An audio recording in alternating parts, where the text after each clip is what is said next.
Donc, la dernière fois que j'ai pris la parole, nous avons vu que Paul se rendait à Jérusalem pour y apporter une grande collecte destinée à venir en aide aux chrétiens. Donc, c'est dans Romains, hein, nous sommes à la fin de Romains, c'était dans Romains chapitre 15.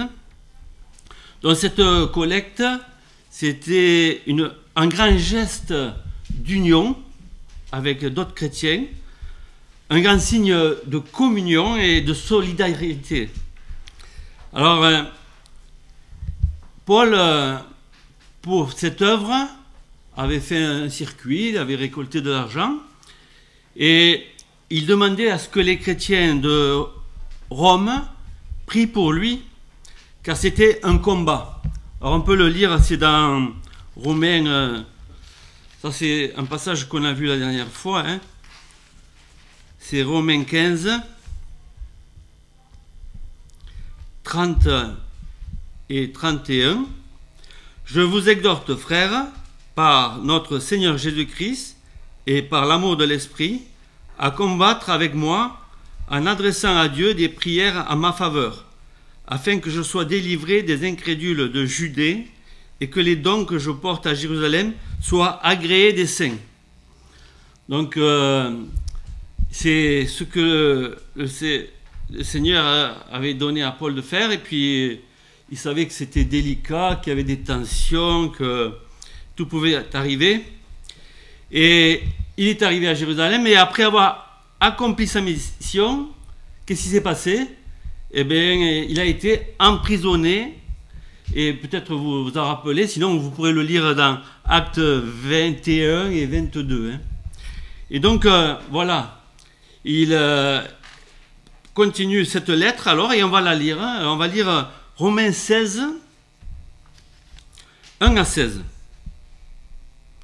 Donc, il faut dire qu'on a vu tous les chapitres. Hein. Donc, vous êtes censés être au courant de tout avant.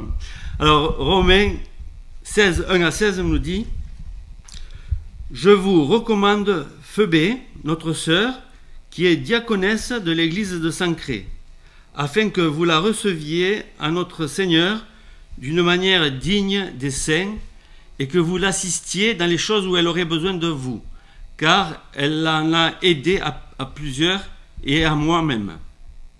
Saluez Prisca et Aquilas, mes compagnons d'œuvre en Jésus-Christ, qui ont exposé leur tête pour sauver ma vie. Ce n'est pas moi seul qui leur rend grâce, ce sont encore toutes les églises des païens. Saluez aussi l'église qui est dans leur maison. Saluez Épaïnette, mon bien-aimé, qui a été pour Christ les prémices de l'Asie. Saluez Marie, qui a pris beaucoup de peine pour vous.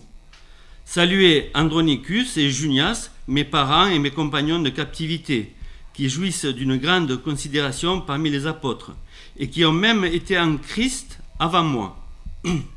Saluez Amplias, mon bien-aimé dans le Seigneur. Saluez Urbain, notre compagnon d'œuvre en Christ. Et Stachys, mon bien-aimé. Saluez Apelles, qui est éprouvé en Christ. Saluez ceux de la maison d'Aristobule. Saluez Hérodion, mon parent. Saluez ceux de la maison de Narcisse qui sont dans le Seigneur. Saluez Tryphène et Tryphose, qui travaillent pour le Seigneur. Saluez Perside, la bien-aimée, qui a beaucoup travaillé pour le Seigneur. Saluez Rufus, l'élu du Seigneur, et sa mère, qui est aussi la mienne. Saluez Asyncrite, Phlégon, Hermès, Patrobas, Hermas, et les frères qui sont avec eux. Saluez Philologue et Julie, Nérée et sa sœur, et Olympe et tous les saints qui sont avec eux. Saluez-vous les uns les autres par un saint baiser. Toutes les églises de Christ vous saluent. Alors voilà une fin d'épître que l'on peut qualifier d'exceptionnelle. Alors pourquoi? Eh bien, Paul n'a pas fondé cette église. Il n'est jamais allé à Rome les voir. Hein. Et donc, sans doute qu'elle a été fondée par des chrétiens convertis par Paul, et aussi par d'autres chrétiens itinérants, hein, et elle avait que quelques années d'existence. Hein. Alors là, au chapitre 16, et il vient de leur exposer d'une manière systématique les vérités fondamentales de la foi. Comment Dieu a agi et continue à agir pour sauver les hommes. Donc, c'est quelque chose de magnifique. Hein. C'est sans doute l'épître que je préfère. En tout cas, c'est celle qui a réveillé Luther. Et donc, quand on la lit, eh bien, on apprend l'essentiel de la foi chrétienne, de l'évangile. Et voici alors, pourquoi elle est extraordinaire. Et voici que, après avoir raconté tout ça, ce texte qui est à méditer, à étudier sans cesse, et qui fait référence, hein, imaginez qu'on ne l'ait pas, eh bien, on manquerait de beaucoup de choses dans la parole de Dieu. Eh bien, maintenant, au chapitre 16, il se met à saluer 26 personnes qu'il connaît pour leur rendre hommage. On a lu tous les noms. Hein. Il y en avait qui étaient ses collaborateurs à un moment donné. Il y en a qui l'ont aidé. Il y en a qui l'ont peut-être amené à Christ. Et donc, il a eu affaire à ces 16 personnes. Et puis, ces 16 personnes sont parties. Mais voilà, il veut les saluer. Et donc, ça, c'est important. Alors, on pourrait comparer ça, c'est ce que j'ai pensé, hein, à un prix Nobel de physique qui envoie un cours important sur ses trouvailles à un prof de petite université, par exemple Perpignan. Je crois qu'il n'y a même pas de physique enseignée à Perpignan. Hein.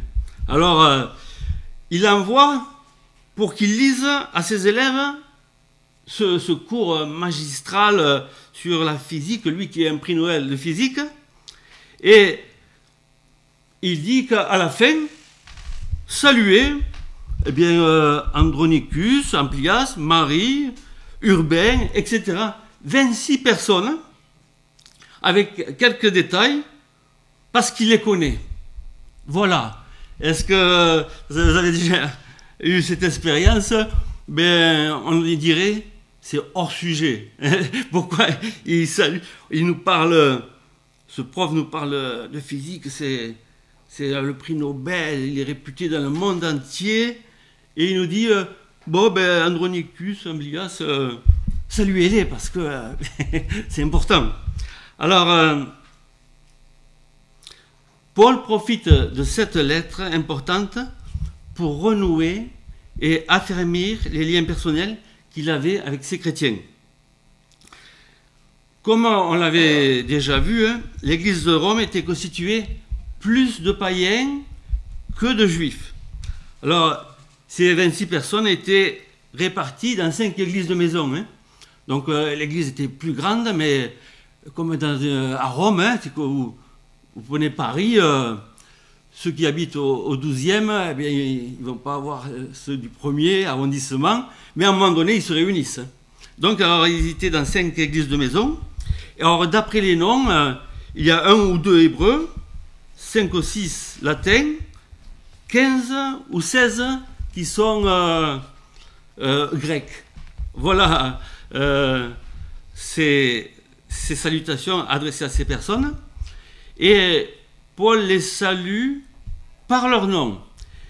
Et il les distingue, ils sont distingués, on pourrait dire, par lui, à cause de leur fidélité, à cause de leur dévouement, et à cause de leur travail dans l'Église, dont certains en sont peut-être, sans doute, les fondateurs.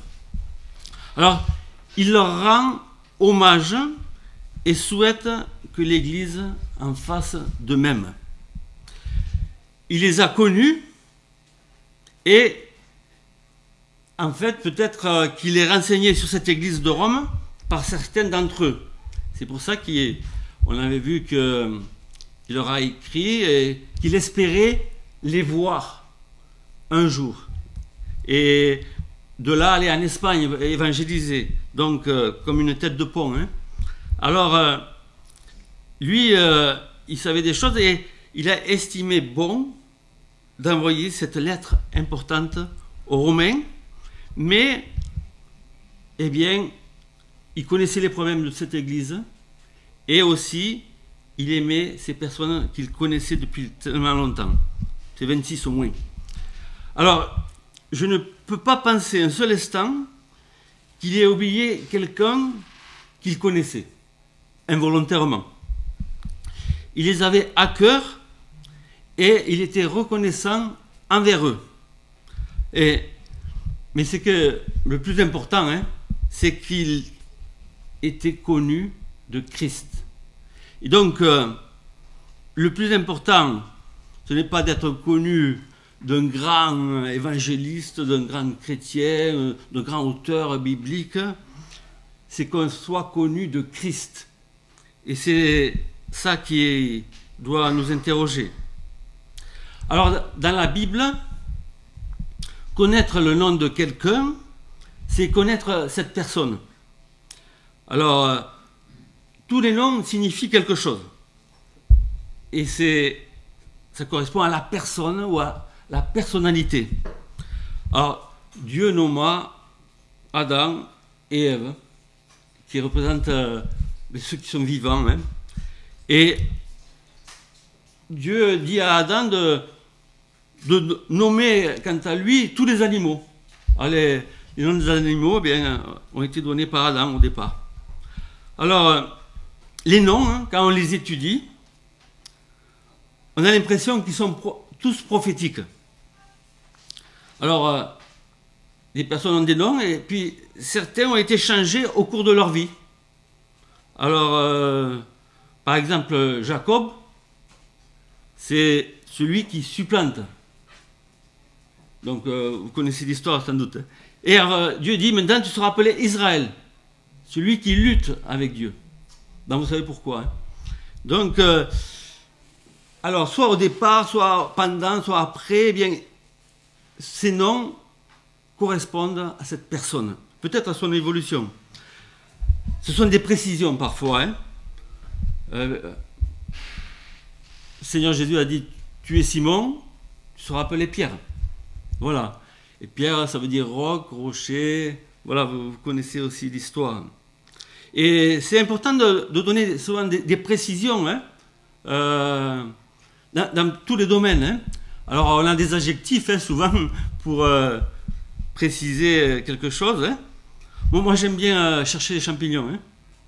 Alors, si quelqu'un par exemple me dit ouais, j'ai ramassé, j'ai cueilli des lépiotes. Waouh, super. Mais quelles lépiotes? Alors, si c'est des lépiotes élevées, d'accord, c'est très très bon. Vous savez ce que c'est, les lépiotes élevées? C'est les coulomelles, c'est les chapeaux là. Hein. Mais alors, il y a même les lépiotes, il y a d'autres lépiotes mouchetées. Alors là, c'est mortel. Donc, celui qui ne connaît pas, un lépiote, c'est un lépiote, mais il y en a un qui est mortel, l'autre qui est très très bon. Alors, c'est pareil pour les amanites. Hein. Alors, il y en a deux qui se ressemblent. L'amanite des Césars, on dit que c'est le meilleur des champignons. Et il ressemble tellement à l'amanite du mouche. Celui qu'on voit dans tous les dessins animés pour les enfants, les rouges avec des points. Donc, celui-là, il est très toxique. Et donc, il est bon de préciser toujours, hein, quand il y a un nom, à quoi il correspond, si on veut, pour le champignon, eh bien, dire quel champignon. Et pour les personnes, pareil. Hein, voilà, tu es Jacob. Pourquoi? Bon, à ta naissance, tu tenais le talon de ton frère. Maintenant, tu as lutté avec Dieu. Tu as été vainqueur. Voilà, tu t'appelleras Israël. Et c'est pareil dans beaucoup de choses. Si vous avez étudié l'histoire de France, eh bien, j'ai noté Philippe III, le hardi. Donc, ça aide à comprendre peut-être un peu de sa vie. Philippe IV, le bel. Alors, Louis Ier, le pieux. Bon, on va voir quelle foi il avait. Louis XIII, le juste. Voilà. Donc, voilà, le nom, c'est important. Même le nom du diable a changé. Avant, c'était Lucifer. astre brillant, hein.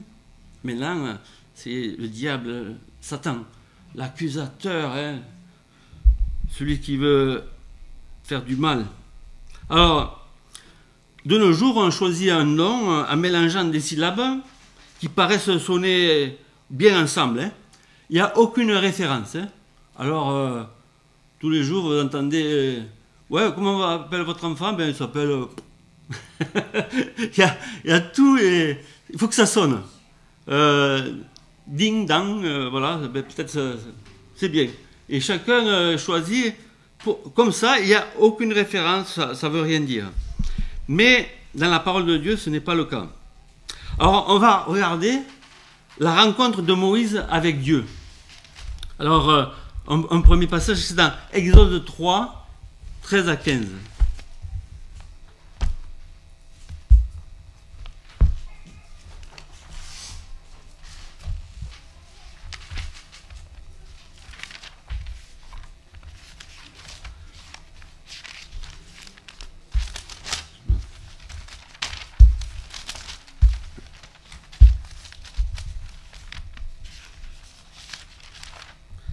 Exode 3, 13 à 15. Moïse dit à Dieu, « J'irai donc vers les enfants d'Israël, et je leur dirai, le Dieu de vos pères m'envoie vers vous, mais s'ils me demandent quel est son nom, que leur répondrai-je » Dieu dit à Moïse, « Je suis celui qui suis. » Et il ajouta, « C'est ainsi que tu répondras aux enfants d'Israël. Celui qui s'appelle « Je suis » m'a envoyé vers vous. » Dieu dit encore à Moïse, « Tu parleras ainsi aux enfants d'Israël, l'Éternel, le Dieu de vos pères, le Dieu d'Abraham, le Dieu d'Isaac et le Dieu de Jacob, m'envoie vers vous. Voilà mon nom pour l'éternité, voilà mon nom de génération en génération. Je suis. » Et on voit un peu plus loin, donc dans Exode 33, versets 12 à 23,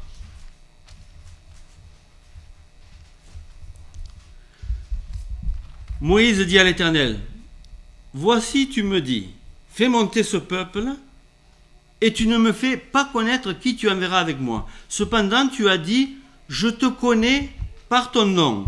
Tu as trouvé grâce à mes yeux. Maintenant, si j'ai trouvé grâce à tes yeux, fais-moi connaître tes voies. Alors je te connaîtrai, et je trouverai encore grâce à tes yeux. Considère que cette nation est ton peuple. » L'Éternel répondit, « Je marcherai moi-même avec toi et je te donnerai du repos. » Moïse lui dit, « Si tu ne marches pas toi-même avec nous, ne nous fais point partir d'ici. Comment sera-t-il donc certain que j'ai trouvé grâce à tes yeux, moi et ton peuple? Ne sera-ce pas quand tu marcheras avec nous et quand nous serons distingués, moi et ton peuple, de tous les peuples qui sont sur la face de la terre? » L'Éternel dit à Moïse, « Je ferai ce que tu me demandes, car tu as trouvé grâce à mes yeux, et je te connais par ton nom. » Moïse dit, « Fais-moi voir ta gloire. » L'Éternel répondit, « Je ferai passer devant toi toute ma bonté, et je proclamerai devant toi le nom de l'Éternel.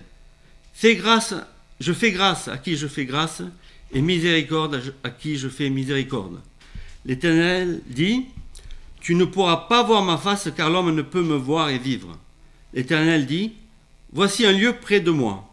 Tu te tiendras sur le rocher. Quand ma gloire passera, je te mettrai dans un creux du rocher, et je te couvrirai de ma main jusqu'à ce que j'aie passé. Et lorsque je retournerai ma main, tu me verras par derrière, mais ma face ne pourra pas être vue. » Et un peu plus loin, dans le chapitre 34, versets 5 et 8,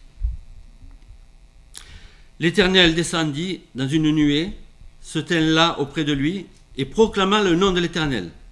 Et l'Éternel passa devant lui, et s'écria, « L'Éternel, l'Éternel, Dieu miséricordieux et compatissant, lent à la colère, riche en bonté et en fidélité, qui conserve son amour jusqu'à 1000 générations, qui pardonne l'iniquité, la rébellion et le péché, mais qui ne tient point le coupable pour innocent, et qui punit l'iniquité des pères sur les enfants et sur les enfants des enfants jusqu'à la 3e et la 4e génération. » Aussitôt, Moïse s'inclina à terre et adora. Donc ici nous voyons l'importance, hein. Il y a eu un échange de noms. L'Éternel qui se révèle par son nom. Moïse dit, tu me connais par mon nom. Moïse est connu par Dieu. Et donc, c'est le nom de Dieu, c'est quelque chose de très important dans la parole de Dieu. Hein. Alors, les Hébreux ne voulaient même pas le prononcer par crainte. Hein. La prononciation du tétragramme, hein, vous savez, on dit Yahvé, Jéhovah. On a oublié. Pourquoi? Parce que il est écrit dans les 10 commandements, hein, tu ne prendras point le nom de l'Éternel ton Dieu en vain, car l'Éternel ne laissera point impuni celui qui prendra son nom en vain. Et donc, les Juifs ne voulaient même pas le prononcer, puis ça a été oublié. Hein. Et même alors, les Juifs orthodoxes d'aujourd'hui disent Hachem, le nom. Voilà comment ils disent. À Banyuls, nous étudions sans nom donné par la Bible à Dieu. Alors, ils nous apprennent à connaître Dieu un peu mieux, tel qu'il est, ses attributs, comment il agit, comment on peut espérer en lui, parce qu'il est comme ça, tout-puissant, il est sage, etc. Et Dieu pourrait se révéler par une infinité de noms. Hein. Si 100, c'est 100. C'est pas mal, mais c'est 100. Alors, ma question pour tous les hommes est: connaissez-vous Dieu par son nom? Connaître quelqu'un, c'est connaître son nom. Vous savez, quand quelqu'un me dit comment il s'appelle pour la première fois, j'ai du mal à retenir. Là, j'ai retenu. Anthony, je l'ai retenu. Mais là, il me faut en fait souvent l'utiliser jusqu'à ce que je sache que cette personne s'appelle comme ça. Et donc, tant que je ne l'ai pas utilisé, eh bien, j'oublie ou ça ne va pas. Je ne le reconnais pas. Alors, si la personne, après je la rencontre, après plusieurs fois, elle me dit « Tu ne me connais pas encore, hein, tu ne connais pas mon nom ?» Alors, ça peut gêner, ça peut être ça veut dire qu'il ne fait pas trop attention à moi. Et c'est important, hein, le nom. Je me rappelle un pasteur qui était très connu, parce qu'il a écrit quelques livres, de pasteur de Mulhouse, Frédéric Buller. Peut-être il y en a qui ont entendu parler. Et alors je l'avais rencontré, et puis donc j'étais dans l'Est aussi, hein, et je lui avais dit, on avait parlé, et puis donc il allait voir quelqu'un que je connais. Je dis, vous lui direz bonjour de ma part. C'est ce que je lui ai dit. Je lui ai chargé d'un fardeau. Hein. Vous lui direz bonjour de ma part. Souvent, quand on dit ça, après on oublie, on ne dit rien. Hein. Eh bien, vous savez ce qu'il a fait, lui, et ce qu'il faisait. Il avait un carnet, il a sorti. Il dit, comment vous dites, comment vous appelez, voilà. Donc voilà, je lui dirai bonjour de la part de Siskou. Voilà. Donc, ça, c'est l'importance que l'on donne aux gens. Et Paul écrit à Rome, et il connaît ces personnes qu'il mentionne. Hein. Alors, la question que je pose aussi à chacun, hein, connaissez-vous le Seigneur Jésus-Christ? Êtes-vous de ses brebis? Si oui, il est dit que le bon berger nous connaît par notre nom. Alors, on peut lire quelques versets dans Jean, au chapitre 10.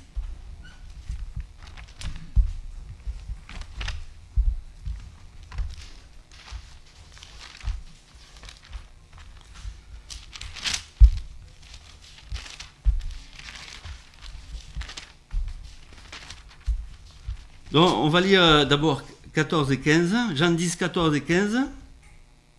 Et il dit, c'est le Seigneur Jésus qui parle, « Je connais mes brebis et elles me connaissent. comme le Père me connaît et comme je connais le Père. Et je donne ma vie pour mes brebis. Puis au verset 27, mes brebis entendent ma voix, je les connais et elles me suivent. Et on peut revenir au verset 3 du chapitre 10. Le portier lui ouvre et les brebis entendent sa voix. Il appelle par leur nom les brebis qui lui appartiennent et il les conduit dehors. Alors, les brebis, eh bien, le Seigneur se présente comme le bon berger, hein, et il connaît le nom de toutes ces brebis. Et quelquefois, on pourrait dire, comment est-ce possible? Mais il est Dieu, il connaît tout, et puis il est proche de nous. Et ça me fait penser qu'il n'y a pas longtemps, j'étais à une vingtaine de kilomètres en Espagne, en Catalogne, là, et j'ai vu un troupeau de moutons. Et j'ai essayé de compter toutes les brebis. Et il y avait un berger plus loin, hein, un chien ou deux. Et je dis, oh, ça bouge un peu. Et puis il y en avait, je dis, oh, il y en a au moins 100. Il y en a 100. Et alors après, j'ai vu le berger. Un jeune moderne avec son portable qui parlait à sa femme. Je dis, j'arrive bientôt, peut-être, je ne sais pas. Mais je lui ai demandé, il y en a au moins 100 de brebis. Il me dit, normalement, il y en a plus de 300. Il m'a dit normalement, parce qu'il faut les ramener. Il y en a plus de 300. Alors, je me suis dit, peut-être qu'il ne connaît pas tous les noms. C'est des brebis qui sont peut-être promenées à l'abattoir. Hein. Donc, mais peut-être que oui. Hein. Et il connaissait le nombre, et peut-être leur nom ou pas. Mais voilà, par rapport au Seigneur, lui, il connaît tous les noms de ses brebis. Donc, ça c'est merveilleux. Il nous connaît par notre nom, nous qui avons cru en lui. Et c'est pour ça que je suis fier qu'il soit mon bon berger. Hein. Alors, cette semaine, on a tagué le mur des justes à Paris, où sont écrits les noms de plus de 3900 personnes qui ont sauvé des Juifs pendant la Deuxième Guerre mondiale. Ils sont appelés justes par les Juifs. Et la parole de Dieu, elle déclare juste celui qui a cru au Seigneur Jésus pour le pardon de ses péchés. Celui qui a été lavé par son sang.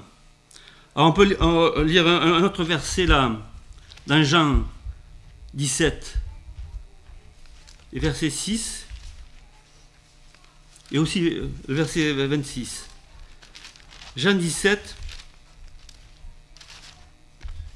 6, il est dit, « J'ai fait connaître ton nom aux hommes que tu m'as donnés du milieu du monde.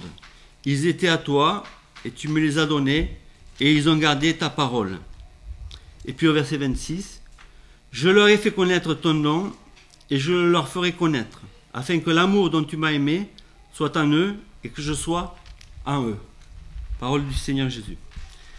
Et chacun de nous, on fait partie de listes. Alors, peut-être vous-même, quand je vous dis ça, vous pensez à des listes. Il y a les listes électorales, pour certains. Il y a peut-être les listes d'attente pour avoir un HLM, voilà, pour d'autres, etc. Hein. Quand j'ai passé le bac, la première chose que les élèves attendaient, c'est d'aller voir les panneaux, et tout le monde se bousculait. Il y avait des noms, des listes, des noms tout petits. Heureusement que ce n'était pas ordre alphabétique, par classe. Et donc, pour voir s'il y avait le nom. Si le nom n'y était pas, c'est qu'on n'avait pas eu le bac. Alors, il y avait d'autres listes, c'était le rattrapage. Ceux qui avaient un peu moins, ceux qui avaient 10. Et donc, là, si on avait notre nom, il y avait encore la chance d'avoir le rattrapage. Mais, justement, ça, c'est le monde qui propose cela. Hein. Et donc, quand on voit son nom, ben, on se dit, ah, super, je l'ai. Ou alors, ah, j'ai de l'espoir. Hein. Et ça, c'est des listes, disons, on pourrait dire que chacun peut estimer facultative. On peut avoir le bac, pas le bac. C'est important, c'est en lettres, hein, dans une vie. Alors, il y a surtout une liste qu'il est primordial d'en faire partie. Alors, on va lire cela. C'est dans Apocalypse 20, versets 11 à 15.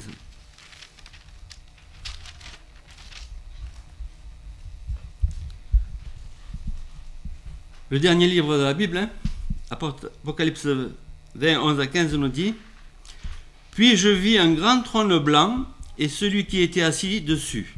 La terre et le ciel s'enfuirent devant sa face, et il ne fut plus trouvé de place pour eux. Et je vis les morts, les grands et les petits, qui se tenaient devant le trône. Des livres furent ouverts, et un autre livre fut ouvert, celui qui est le livre de vie. Et les morts furent jugés selon leurs œuvres, d'après ce qui est écrit dans ces livres. La mer rendit les morts qui étaient en elle, la mort et le séjour des morts rendirent les morts qui étaient en eux, et chacun fut jugé selon ses œuvres. Puis la mort et le séjour des morts furent jetés dans l'étang de feu.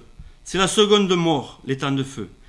Quiconque ne fut pas trouvé écrit dans le livre de vie fut jeté dans l'étang de feu. Alors, la parole de Dieu nous dit, celui qui croit au Fils a la vie éternelle. Et il n'y a pas de rattrapage.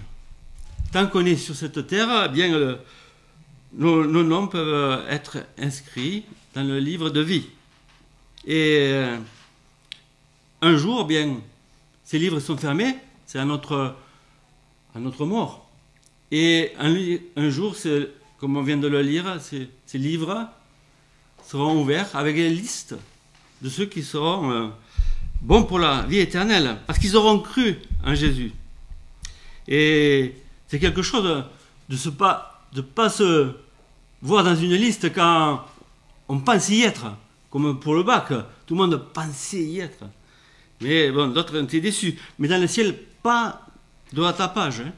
Et il y a de l'angoisse. Je me rappelle, il y a quelques années, il n'y a pas tellement longtemps, c'était sous Sarkozy, bon, je ne sais plus quand c'était. Et alors, j'étais obligé de renouveler ma carte d'identité. Normal, comme elle périme au bout de 10 ans, voilà, on l'a refait. Alors je suis allé à la mairie, et puis ils ont vu que mes parents, c'était des immigrés. Ils sont nés en Espagne, ils ont été naturalisés quand ils sont venus. Et à ce moment-là, même on leur avait conseillé de se naturaliser, et on leur donnait même de l'argent pour se naturaliser.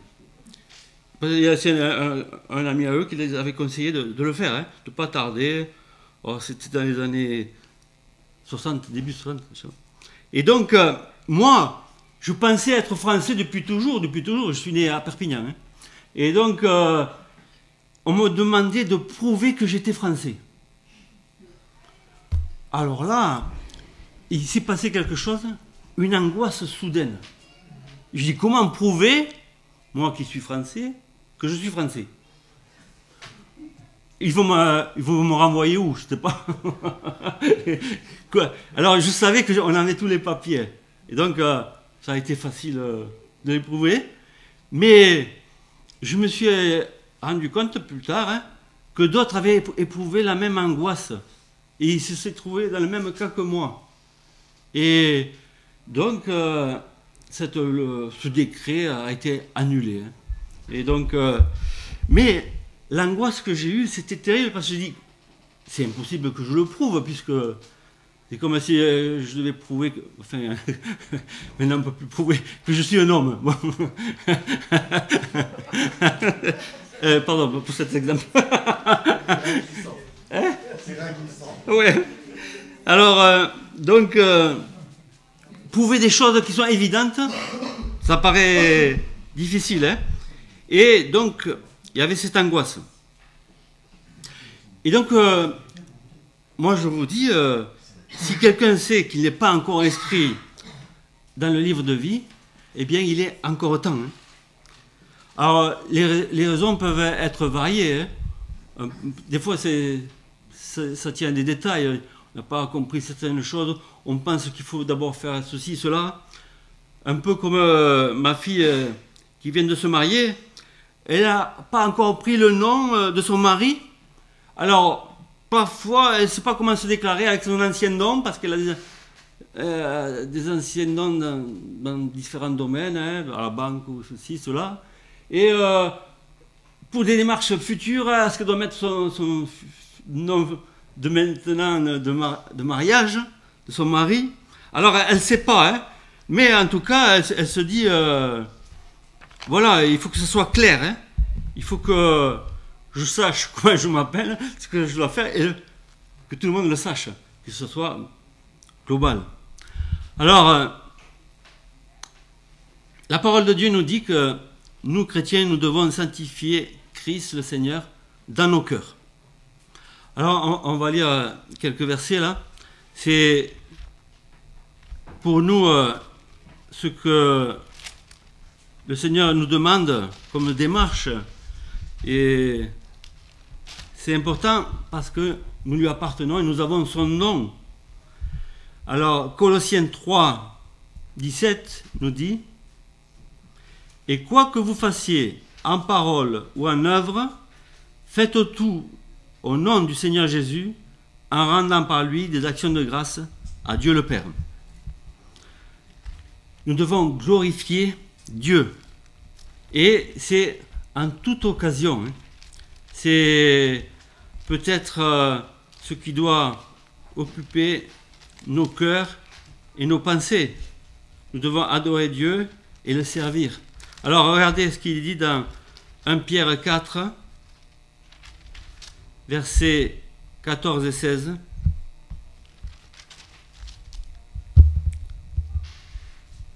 Si vous êtes outragés pour le nom de Christ, vous êtes heureux, parce que l'Esprit de gloire, l'Esprit de Dieu repose sur vous.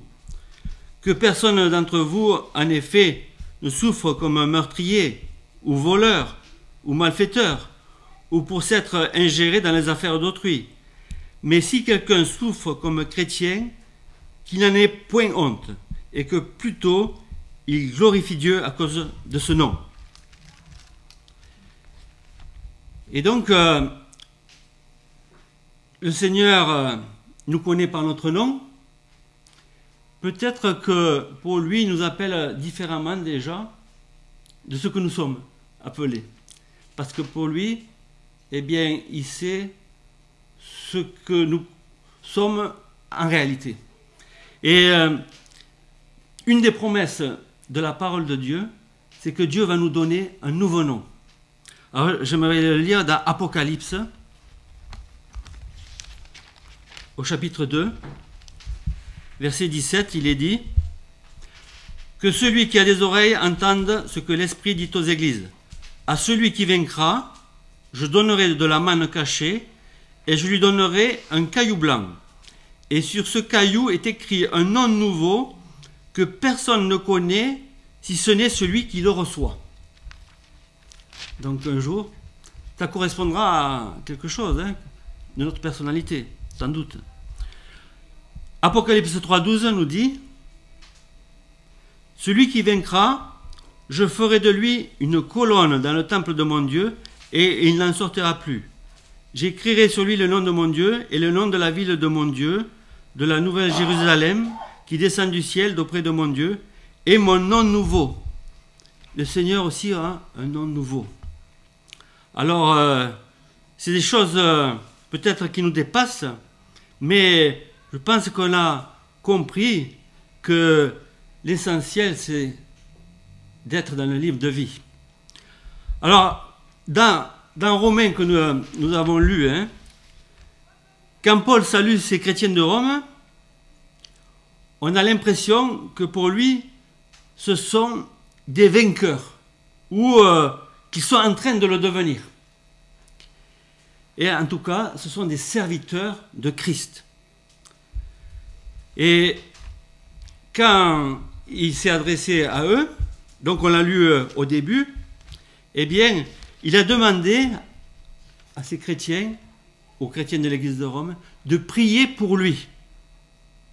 Et quand on lit la parole de Dieu, les autres épîtres, on voit que l'apôtre Paul lui-même nous dit qu'il priait sans cesse pour les autres. À un moment, il dit « Je prie continuellement pour vous. Je ne cesse de prier pour vous. » Et ici, eh bien, dans ce passage, il salue particulièrement ces 26 personnes. En fait, c'est le Saint-Esprit qui les unit. Et à la Pentecôte, on a vu les chrétiens recevoir l'Esprit par une langue de feu, 120, ils étaient tous unis. Et puis, finalement, ils ont été dispersés, mais en fait, ce qui les unissait, c'était le Saint-Esprit, toujours. Et le Saint-Esprit unit tous les chrétiens partout. Et donc, il est important eh bien, de mettre dans notre cœur tous ces chrétiens que nous connaissons. Et donc, nous ne devrions pas nous oublier les uns les autres. Alors, moi, je sais qu'il y a des chrétiens qui sont passés par là, et je me dis, ah, mais je ne me rappelle plus son nom. Ça veut dire que je ne prie pas pour lui, que je ne pense pas à lui. Qu'est-il devenu? Eh bien, finalement, c'est comme si je disais, peu m'importe. Mais voilà. Donc, nous qui sommes ici, eh bien, nous devons prier les uns pour les autres sans cesse. Je pense que nous devrons prier les uns pour les autres régulièrement, chaque jour. Ça nous rapprocherait les uns des autres. Peut-être qu'on ne se voit que le dimanche, mais qu'est-ce qu'il s'est passé pendant la semaine? J'ai rien passé. Bon, tant mieux. Alors, si je fais une liste, qui prie pour moi? Si je fais une liste, pour qui je prie? Est-ce que je n'oublie personne? Combien de chrétiens sont-ils sortis de notre champ de prière? Est-ce qu'on doit attendre un problème, une maladie, etc., pour prier pour quelqu'un? Ou alors prier avant? C'est logique. Moi, j'étais interpellé quand j'ai prié pour quelqu'un, pour qu'il soit vraiment guéri, et la personne m'a dit « Waouh, je suis maintenant impeccable ». Et je me suis dit bah, « Je ne prie plus pour lui maintenant ». Au contraire, il faut toujours prier pour que le Seigneur continue à le garder, à le bénir. Alors, Paul nous dit « Priez sans cesse ». Prions les uns pour les autres. Que le nom de chacun soit important comme il est pour le Seigneur. Prions. Oui, Père Céleste, nous te louons parce que tu nous as sauvés, tu nous connais par notre nom. Seigneur, tu as fait de nous tes brebis, tes enfants. Nous pouvons nous réjouir de ta présence, du bon nom que tu nous as donné. Seigneur, aide-nous à te glorifier. Seigneur, bénis chacun. Et si quelqu'un ne te connaît pas, qu'il vienne à toi pour être sauvé, c'est si merveilleux, c'est si simple. Aide-nous à porter du fruit, à témoigner de ta grâce, à nous porter les uns les autres dans notre cœur et à nous porter les uns les autres devant ton trône de grâce. Au nom du Seigneur Jésus-Christ. Amen.